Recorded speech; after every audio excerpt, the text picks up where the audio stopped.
این زنان کاری هرروزه‌شان تجارت شهوانی میباشد. تشکیلات جمعیتی اپرون در ناحیه واسه زنانی را که با تجارت شهوانی مشغول هستند با اینجا دعوت نموده با آنها صحبت میگذرانند. یکی از راه‌های گزارش بیماری ویچ اسپید با روی علاقه جنسی میگذرد و این زنان در حال خطر قرار دارند. سال 2014 در ناحیه واسه صف گرفتاران بیماری ویچ اسپید زیاد شدند. شماره گرفتاران این بیماری تا ماه январи همین سال در این ناحیه به 50 نفر رسیده است. از این شماره 18 نفرش زنان و 4 نفرش را کودکان تشکیل می‌دهند.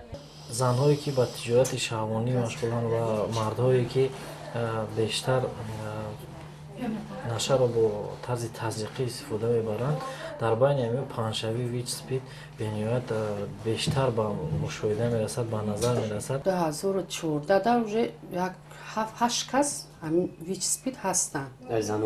هستند و هر جا آمدگیان ایده و تو هم مثل میان به هر کارو دست میرسن. مثل نمیفهمن اما چی خیلی کنیم چی کنیم که ما مثل همین با همین راه ها بریم چی خیلی کنیم خمونه پیشگیری کنیم اخیرش نمیفهمن سواد ندارن.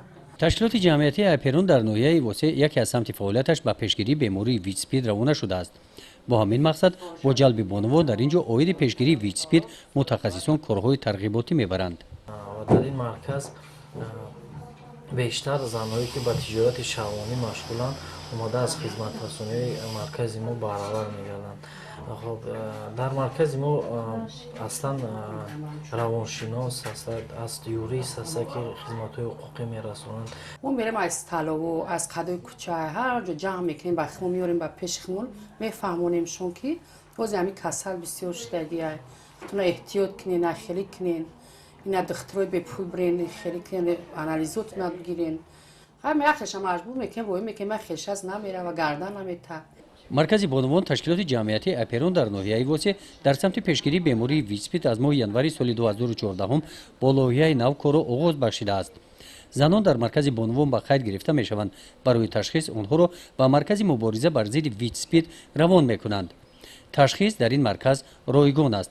در سمت پیشگیری بیماری ویچ اسپید در ناحیه واسه سال 2013 مرکز مبارزه بر ضد بیماری ویچ اسپید تشکیل شده است. بیماری ویچ زیاد شده است.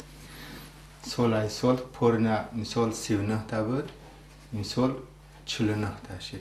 قریب نه این سال 2014 دا ما تیجه قید گرفتیم 49 تا شد. همه ویچ اسپید گولاکو هم شده شدن. مهاجران مهنتی که از خارج کشور به وطن گشته میآیند در همین جا امکان دارند از تشخیص گذرند. تشخیص اختیاری است. تشخیص تستی رایگان می باشد. در این مرکز 14 نفر دکتران به کار جلب کرده شدند. اوید بیماری ویچ اسپید راه پیشگیری بین اهالی کارهای ترغیباتی میبرند. ما مجبور کرده نمیتونیم که بیا تو خون بسپار. مجبوری نیست. این همین اختیاری است. میفروش میاد، نمیفروش نمیاد. ما مجبوری نیست. با نگاه نکرده که مرکز ضد بیماری ویچ اسپید فعالیت می‌نماید و تشکیلات‌های جمعیتی در این سمت کار برده ایستادند، شماره گرفتاران این بیماری می‌افزاید.